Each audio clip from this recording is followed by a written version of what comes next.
ദൈവത്തിന് സ്തുതി. സങ്കീർത്തനം 50. ദൈവം യഹോവയായ ദൈവം അരുളിച്ചെയ്തു. സൂര്യൻ്റെ ഉദയം മുതൽ അസ്തമയം വരെ ഭൂമിയെ വിളിക്കുന്നു.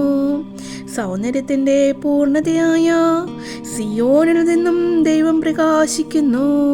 നമ്മുടെ ദൈവം വരുന്നു, മൗനമായിരിക്കില്ല. അവൻ്റെ മുമ്പിൽ തീ ദഹിപ്പിക്കുന്നു. അവൻ്റെ ചുറ്റും വലിയൊരു കൊടുങ്കാറ്റടിക്കുന്നു. തൻ്റെ ജനത്തെ ന്യായം വിധിക്കേണ്ടതിന് അവൻ മേലിൽ നിന്നും ആകാശത്തെയും ഭൂമിയെയും വിളിക്കുന്നു.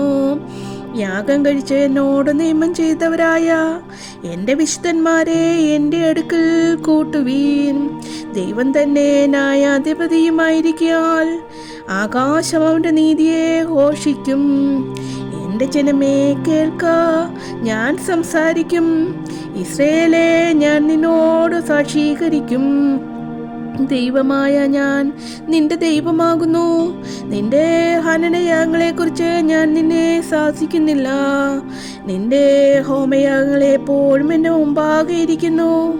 നിന്റെ വീട്ടിൽ നിന്നും കാളയെയോ നിന്റെ തൊഴുത്തുകളിൽ നിന്ന് കോലാട്ടുകൊറ്റന്മാരെയോ ഞാൻ എടുക്കുകയില്ല. കാട്ടിലെ സകല മൃഗവും പർവ്വതത്തിലെ 1000 ജന്തുക്കളും എനിക്കുള്ളവയാകുന്നു. മലകളിലെ പക്ഷികളെയൊക്കെയും ഞാൻ അറിയുന്നു. വയലിലെ ജന്തുക്കളും എനിക്കുള്ളവ തന്നെ. എനിക്ക് വിശന്നാൽ ഞാൻ നിന്നോട് പറയുകയില്ല. ഭൂലോകവും അതിൻ്റെ നിറവും എൻ്റേതത്രേ. ഞാൻ കാളകളുടെ മാംസം തിന്നുമോ? കോലാട്ടുകൊറ്റന്മാരുടെ രക്തം കുടിക്കുമോ? ദൈവത്തിന് സ്തോത്രയാഗം അർപ്പിക്കാം. അത്യുന്നതനെ നിന്റെ നേർച്ചകളെ കഴിക്കാം. കഷ്ടകാലത്തെന്നെ വിളിച്ചപേക്ഷിക്കുക. ഞാൻ നിന്നെ വിടുവിക്കുകയും നീ എന്നെ മഹത്വപ്പെടുത്തുകയും ചെയ്യും. എന്നാൽ ദുഷ്ടനോട് ദൈവം അരുളിച്ചെയ്യുന്നു, നീ എൻ്റെ ചട്ടങ്ങളെ അറിയിപ്പാനും എൻ്റെ നിയമത്തെ നിന്റെ വായിലെടുപ്പാനും നിനക്കെന്ത് കാര്യം? നീ ശാസനയെ വെറുത്തു, എൻ്റെ വചനങ്ങളെ നിന്റെ പുറകിൽ എറിഞ്ഞു കളയുന്നുവല്ലോ.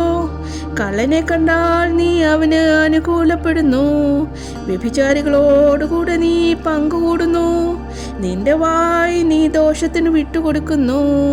നിന്റെ നാവ് വഞ്ചന പിണയ്ക്കുന്നു. നീ ഇരുന്ന് നിന്റെ സഹോദരന് വിരോധമായി സംസാരിക്കുന്നു. നിന്റെ അമ്മയുടെ മകനെ കുറിച്ച് അപവാദം പറയുന്നു. ഇവ നീതി ചെയ്തു ഞാൻ മിണ്ടാതിരിക്കാൽ ഞാൻ നിന്നെ പോലുള്ളവനെന്ന് നീ നിരൂപിച്ചു. എന്നാൽ ഞാൻ നിന്നെ ശാസിച്ചു. നിന്റെ കൺമുമ്പിൽ അവയെ നിരത്തിവെക്കും.